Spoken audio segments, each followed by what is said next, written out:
नमस्कार, exam happy by Jharkhand channel में आपका स्वागत है। तो दोस्तों जुड़ चुका हूं मैं यहां पर आपके लिए जेटेट परीक्षा 2025-26 की तैयारी को लेकर के। तो आप सभी जेटेट का परीक्षा देने के लिए तैयार होंगे। जेटेट परीक्षा बहुत जल्द होने वाली है, तो आप सभी यहां पे क्लासेज के लिए अवश्य जुड़ेंगे। आपको बताते चले, जेटेट में तैयारी को लेकर के बहुत तरह से आपके मन में कौतूहल बना हुआ होगा कि किससे तैयारी करें, कहाँ से तैयारी करें। तो आपको बताते चले, जेटेट परीक्षा में यदि आपको परचम लहराना है तो आप झारखंड राज्य के अनुमोदित पाठ्यक्रम JCERT किताब को पढ़ना कभी भी नहीं भूलेंगे। बाहर का प्रैक्टिस सेट लेकर के यदि आप पढ़ रहे हैं तो वो आपके साथ धोखा हो रहा है, ठीक है। तो आप JCERT जैक का किताब ले लीजिए, जो कि आपको झारखंड राज्य के सरकारी विद्यालयों में मिलते हैं। अगर आपको नहीं मिल पाता है तो हम देखिए यहाँ पे झारखंड राज्य के सरकारी विद्यालय से आपको हूबहू हैंड रिटेन नोट्स डेली बना करके, जो आपका न्यू सिलेबस आया है उसके आधार पर यहाँ पर सभी सब्जेक्ट का, चाहे आप 1 से 5 के शिक्षक हो, चाहे 6 से 8 का शिक्षक हो, सभी की तैयारी करवाते हैं।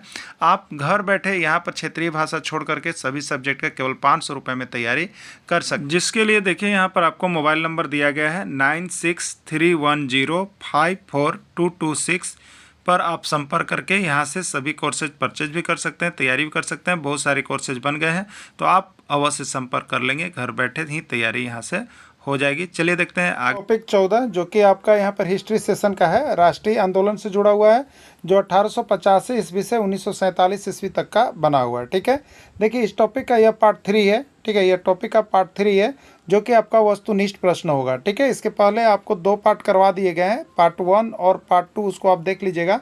वो आपकी थ्योरी क्लासेज है। ठीक है, थ्योरी क्लासेज बहुत इंपॉर्टेंट है। जैसे ही आप इसको देख लेते हैं तो आपको यहाँ से जो वस्तुनिष्ठ प्रश्न MCQ क्वेश्चन करवाया गया है आपका राष्ट्रीय आंदोलन का, वो बन जाएगा। ठीक है, तो हम पार्ट 3 को भी देखेंगे, इसके एक और पार्ट 4 को भी देखेंगे, उसके बाद महामैराथन क्लास को भी देखेंगे, जिससे राष्ट्रीय आंदोलन का सेक्शन आपका समाप्त हो जाएगा। ठीक है, तो चलिए यहाँ पे हम लोग देखेंगे आपका ये जो सेशन लिया गया है, ये कहाँ से लिया गया है। आपका टॉपिक देखिए लिया गया, अगर आप JCERT किताब को देखना चाहते होंगे तो ये JCERT का क्लास 8 का एक्सरसाइज 10 से लिया गया है। वहाँ जा करके जिनके पास किताब होगा देख सकते हैं। ठीक है, क्योंकि हम आपको स्पेशल तैयारी किससे करवाते हैं, तो JCERT किताब से करवाते हैं। देखिए अब आपको हम बता देते हैं कि यदि आप दूसरे अन्य किसी किताब का जब राष्ट्रीय आंदोलन से पढ़ेंगे तो यहाँ पर 1000 प्रश्न आपको यहाँ से बना हुआ मिलेगा। ठीक है, क्योंकि बहुत बड़ा चैप्टर है, लेकिन 1000 में से वहाँ से एक भी प्रश्न आएंगे कि नहीं गारंटी नहीं होती है।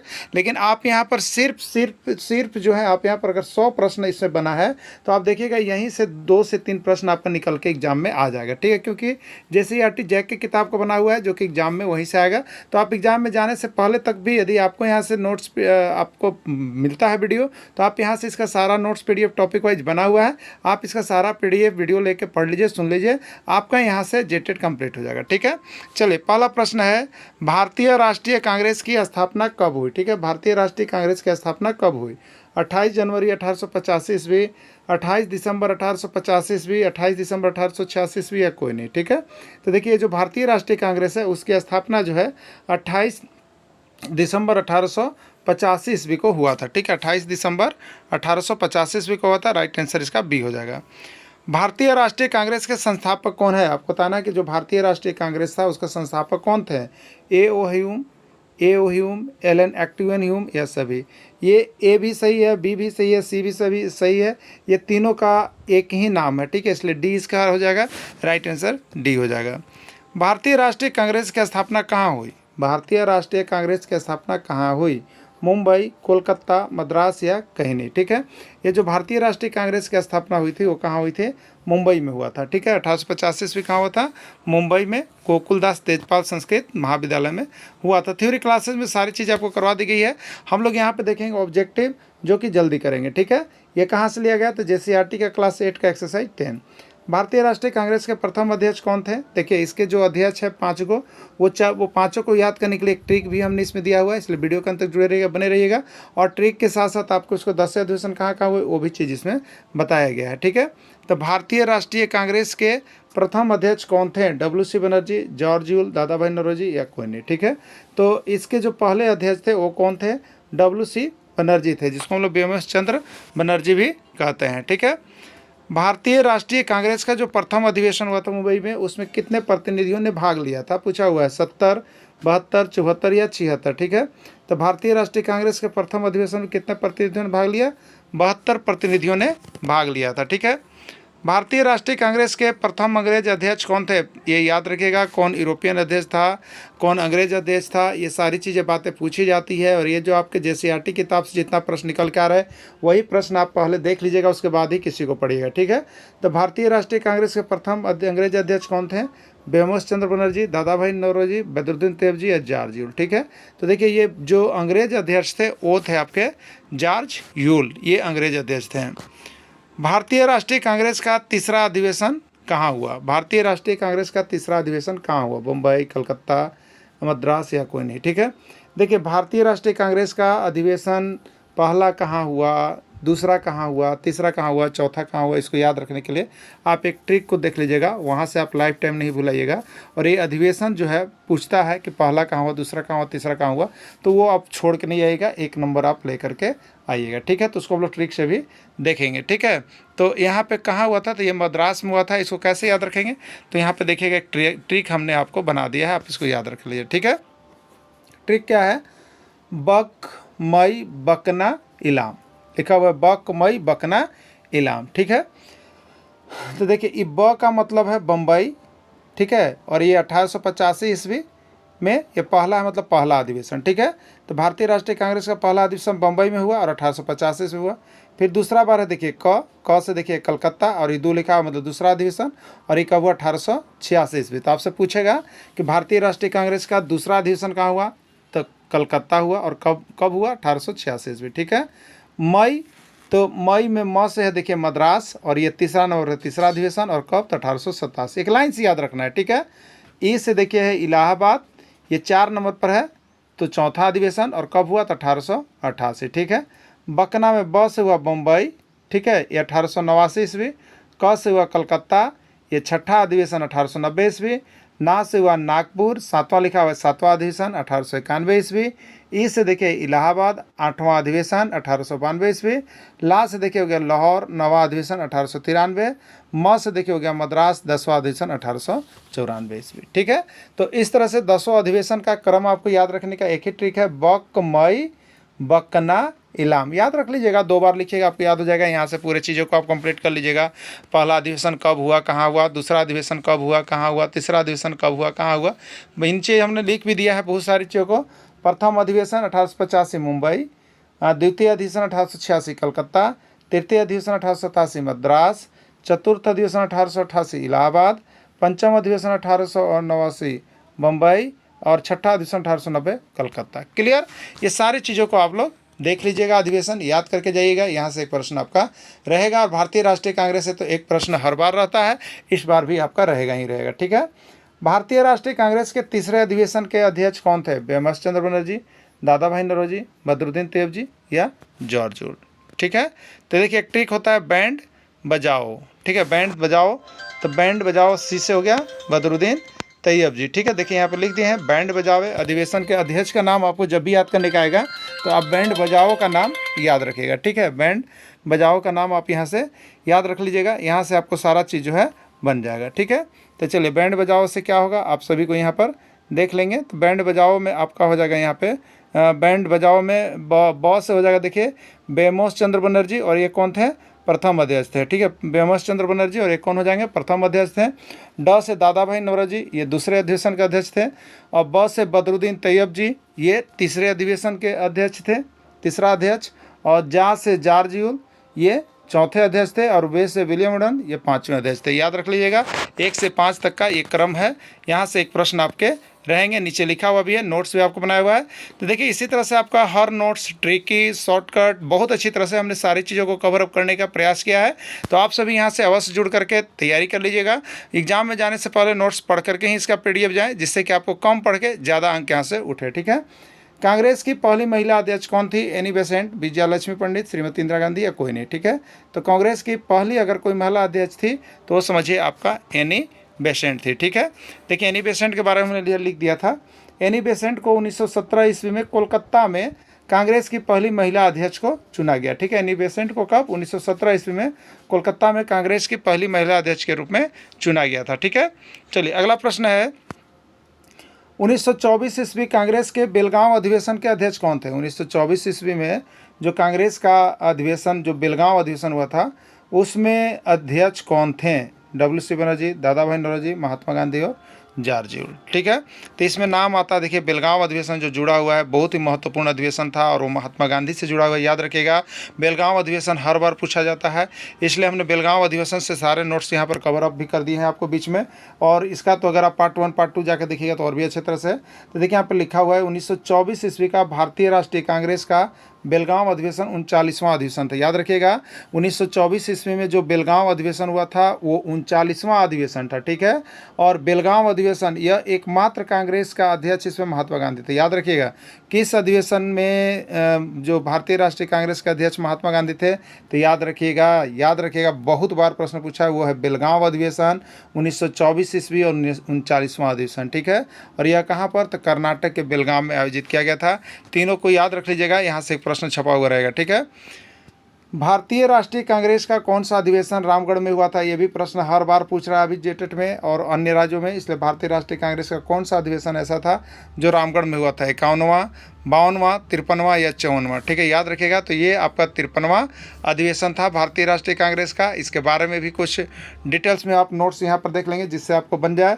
तो भारतीय राष्ट्रीय कांग्रेस का 53वां अधिवेशन 19-20 मार्च 1940 ईस्वी को झारखंड राज्य के रामगढ़ जिला में हुआ था। ठीक है, 53वां अधिवेशन था जो झारखंड राज्य में हुआ था और कहाँ पर हुआ था? रामगढ़ जिला में हुआ था। ठीक है, इसकी अध्यक्षता मौलाना अबुल कलाम आज़ाद ने किया था। याद रखिएगा, जो रामगढ़ अधिवेशन था उसका अध्यक्षता किसने किया था? मौलाना अबुल कलाम आज़ाद ने किया था। ठीक है, महात्मा गांधी इस अधिवेशन में क्या किए थे? भाग लिए थे और रामगढ़ से रांची तक कार द्वारा यात्रा किए थे। याद रखिएगा, महात्मा गांधी इस अधिवेशन में भाग लिए थे।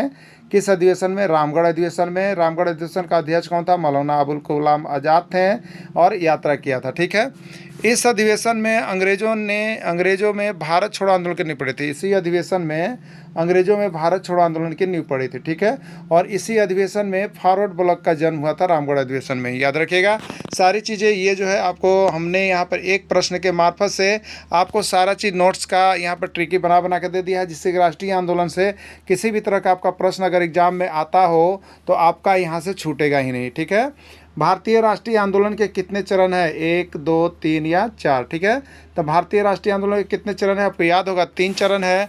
तीनों चरण का नाम याद रख लीजिएगा, यहाँ पे हमने लिख दिया है आप सभी के लिए। प्रथम चरण जो होता है वो 1885 ईस्वी से 1905 ईस्वी तक को माना जाता है, जिसको उदारवादी युग के नाम से जाना जाता है। ठीक है, द्वितीय चरण जो है 1905 से 1919 ईस्वी को जाना जाता है, जिसको उग्रवादी युग के नाम से जाना जाता है। ठीक है, और तृतीय चरण 1919 ईस्वी से 1947 ईस्वी को, जिसको गांधी युग के नाम से जाना जाता है। याद रखिएगा। ठीक है, चलिए, उदारवादी नेताओं में प्रमुख कौन थे? उदारवादी नेता थे उसमें प्रमुख कौन थे? दादा भाई नौरोजी, महादेव गोविंद रानाडे, फिरोज शाह मेहता, यह सभी। तो ये सभी जो थे आपके उदारवादी नेता थे, सभी का नाम उदारवादी में ही आता है। ठीक है, चलिए अगला है, उग्रवादी युग या गर्म दल के नेता कौन थे? याद रखिएगा, उग्रवादी युग या गर्म दल के नेता कौन थे? लाला लाजपत राय, बाल गंगाधर तिलक, बिपिन चंद्र पाल, यह सभी। ठीक है, तो उग्रवादी युग या गर्म दल के नेता इसमें से सभी थे। ठीक है, और इसका एक ट्रिक भी है, याद रख लीजिएगा, जो गर्म दल के नेता में आते हैं उनका नाम है लाल बाल पाल। लाल से लाला लाजपत राय, बाल से लोकमान्य बाल गंगाधर तिलक और पाल से बिपिन चंद्र पाल, ये सभी गर्म दल के नेता थे। ठीक है, चलिए, स्वराज मेरा जन्मसिद्ध अधिकार है, मैं इसे लेकर रहूँगा, यह कथन किसका है? 101 बार परीक्षा पूछा हुआ है। लोकमान्य बाल गंगाधर तिलक, बिपिन चंद्र पाल, लाला लाजपत राय, यह सभी। ठीक है, तो ये तिलक का कथन है कि स्वराज मेरा जन्मसिद्ध अधिकार है, मैं इसे लेकर रहूँगा। ठीक है, गणपति उत्सव एवं शिवाजी उत्सव का शुभारंभ किसने किया था? प्रश्न बहुत पड़ा है कि गणपति उत्सव है या शिवाजी उत्सव है, इसका शुभारंभ किसने किया?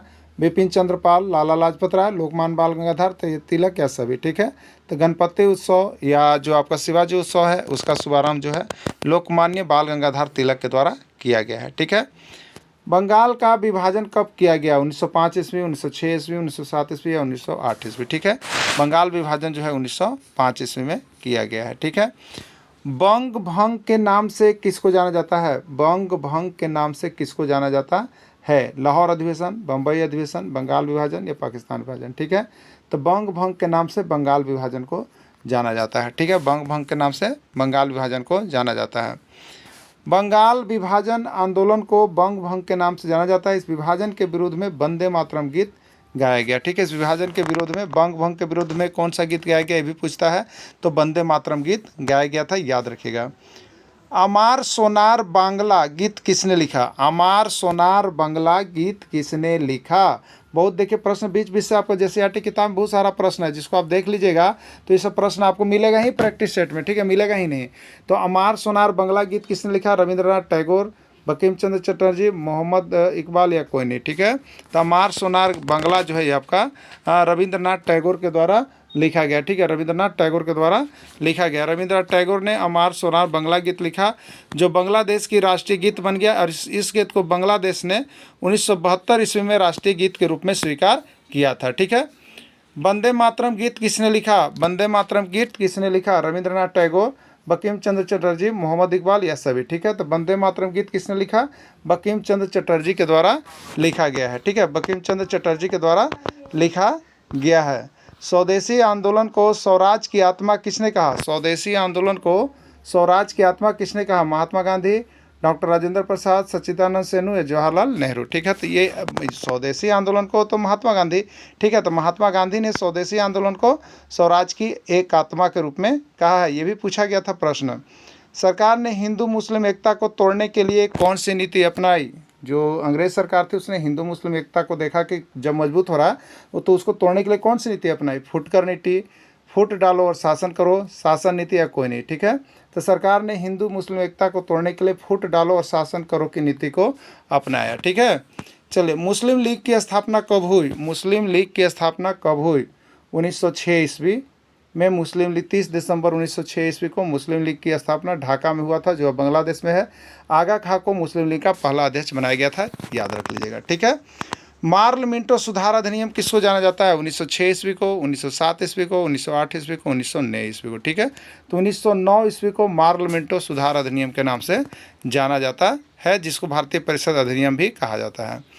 किस अधिवेशन में कांग्रेस का फिर से पुनर्मिलन हो गया?